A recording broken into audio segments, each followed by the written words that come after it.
Assalamualaikum warahmatullahi wabarakatuh. Perkenalkan, nama saya Rowina Zahra dengan NPM 2235 Saya dari program studi Administrasi Publik Fakultas Ilmu Sosial dan Ilmu Politik Universitas Nasional. Dalam rangka memenuhi tugas 2 mata kuliah Sistem Informasi Manajemen yang diampu oleh Ibu Eka Fadilah, SIPMA, saya akan membahas materi mengenai Office Automation.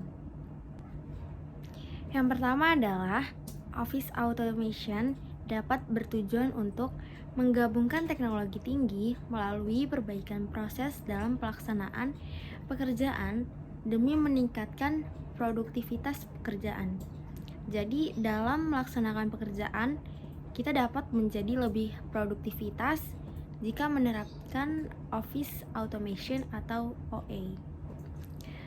Kemudian, Office Automation ini memiliki beberapa tujuan, yaitu yang pertama adalah Office Automation atau OA dapat bertujuan untuk menggabungkan beberapa teknologi tinggi untuk melakukan perbaikan dalam proses pelaksanaan pekerjaan demi meningkatkan produktivitas pekerjaan.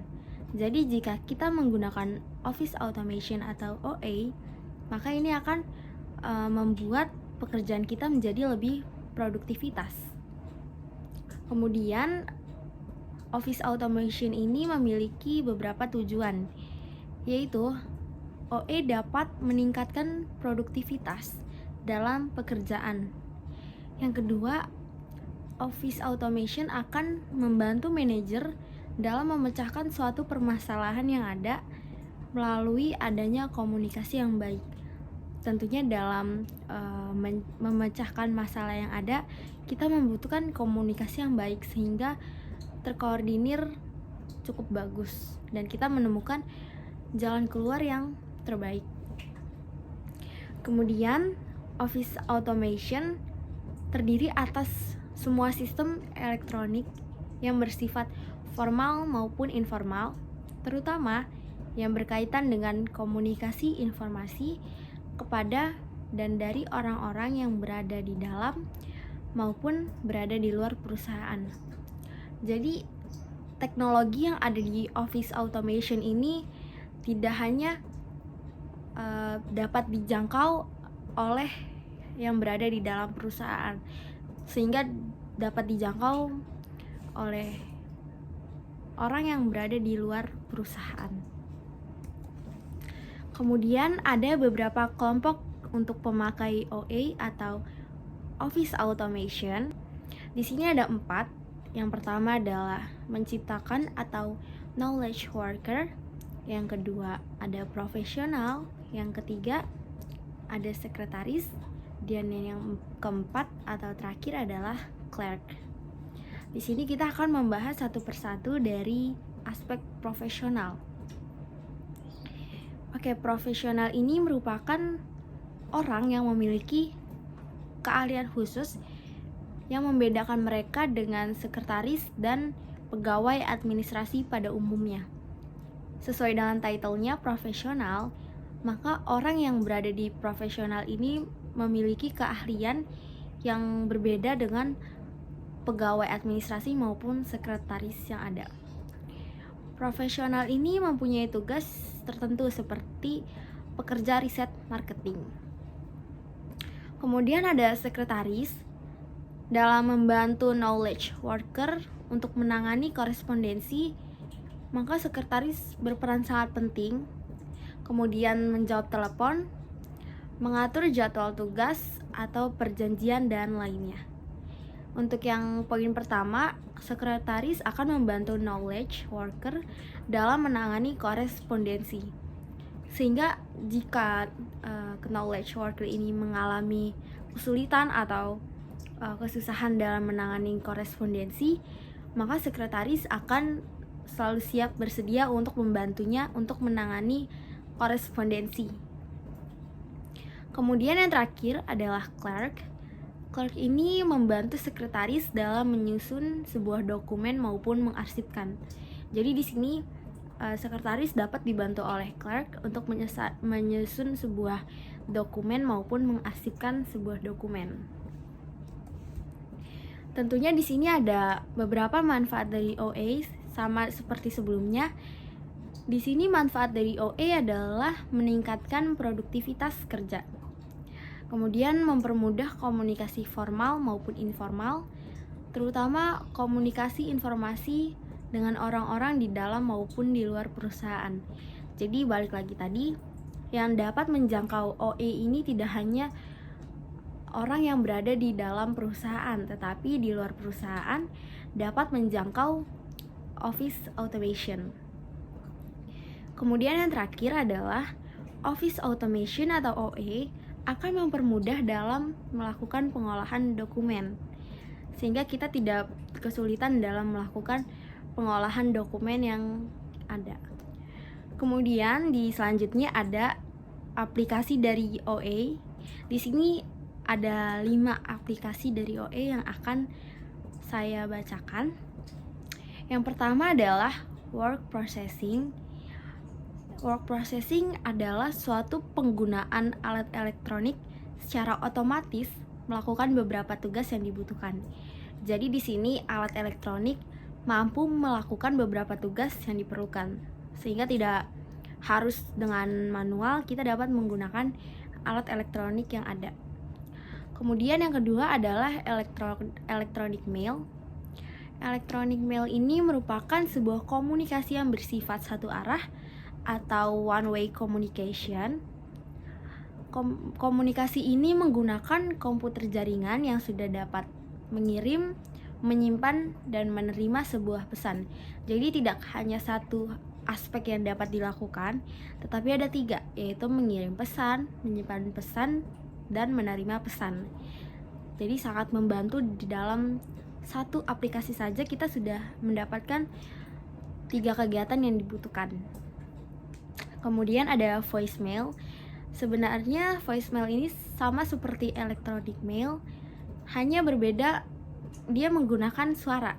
Jika electronic mail ini menggunakan ketikan, nah voicemail ini menggunakan suara yang kita rekam. Tetap sama, dapat mengirim, menyimpan, serta menerima sebuah pesan. Kemudian ada electronic calendaring. Di sini dia merupakan penggunaan komputer jaringan untuk menyimpan serta memanggil acara yang telah ditetapkan oleh seorang manajer. Jadi jika ada suatu acara, kita tidak perlu takut untuk lupa dengan acara ini, karena sudah ada electronic calendaring yang dapat menyimpan serta memanggil kita jika ada acara yang sudah ditetapkan oleh seorang manajer. Oke, kemudian yang terakhir adalah audio conferencing atau video conferencing. Di sini aplikasi tersebut merupakan penggunaan alat komunikasi untuk membuat hubungan audio dengan jarak jauh. Jadi jika kita memerlukan suatu konferensi pers, tapi jarak kita berjauhan, tentunya itu tidak menghalangi kita untuk memulai konferensi. Kita dapat menggunakan audio conferencing atau video conferencing. Jadi jika kita berjauhan, kita tetap bisa melakukan konferensi tersebut. Peranan dari Office Automatic dalam masalah. Tentunya Office Automatic ini memiliki beberapa peran yang cukup penting dalam pembuatan keputusan di suatu hubungan. Jadi jika ada permasalahan yang ada, Office Automatic ini dapat mengambil peran penting dalam memecahkan suatu masalah yang ada. Adapun beberapa peranan Office Automatic dalam masalah, yaitu yang pertama adalah sebagai penghubung atau liaison. OA di sini adalah di mana manajer akan memperoleh informasi dari lingkungan unit pelayanan informasi. Jadi di sini tuh OA menjadi penghubung untuk manajer dan unit pelayanan informasi untuk memperoleh atau mendapatkan informasi yang dibutuhkan. Kemudian yang kedua adalah sebagai pemimpin atau leader. Di sini manajer akan memperoleh informasi dari atasan maupun bawahannya melalui adanya OE. Jadi di sini manajer akan memperoleh informasi dari atasannya maupun bawahannya untuk membuat suatu keputusan. Kemudian yang ketiga adalah sebagai monitor, di mana manajer akan menyampaikan informasi kepada orang lain atau dalam membuat keputusan. Jadi di sini Office Automation atau OA berperan sebagai monitor. Di sini manajer bisa memberikan informasi kepada orang lain mengenai suatu permasalahannya sehingga bisa membuat keputusan yang dibutuhkan. Selanjutnya adalah mempermudah komunikasi. Office Automation atau OA dapat membantu untuk mengurangi penggunaan kertas atau paperless dan mempermudah komunikasi. Balik lagi, OA ini merupakan penggabungan dari beberapa teknologi tinggi, sehingga dalam pelaksanaannya kita tidak perlu lagi menggunakan kertas yang berlebihan. Kemudian yang terakhir adalah meningkatkan keamanan kerja. Di sini Office Automation atau OA dapat membantu untuk mengurangi resiko kehilangan data dan informasi melalui sistem pengendali akses. Oke, di sini OA cukup baik untuk menjaga keamanan kerja karena sudah terdapat sistem pengendali akses yang akan menjamin data serta informasi sehingga tidak akan hilang ataupun terjadi kebocoran. Yang terakhir, dengan menggunakan Office Automation, perusahaan dapat mengurangi biaya pengeluaran. Kemudian mempermudah komunikasi, mempermudah pengolahan dokumen, dan memastikan ketepatan data serta informasi. Jadi dengan adanya OA, kita tidak perlu mengeluarkan banyak biaya untuk menggunakan kertas karena kita sudah paperless, dan kita dapat memastikan data serta informasi untuk meyakinkan apakah sudah benar dan tepat. Baik, sekian penjelasan materi dari saya tentang Office Automation atau OA. Saya mengetahui di sini masih banyak kekurangan yang terjadi dan saya sangat menerima kritik dan saran yang sangat membantu. Kurang lebihnya saya mohon maaf dan terima kasih. Wassalamualaikum warahmatullahi wabarakatuh.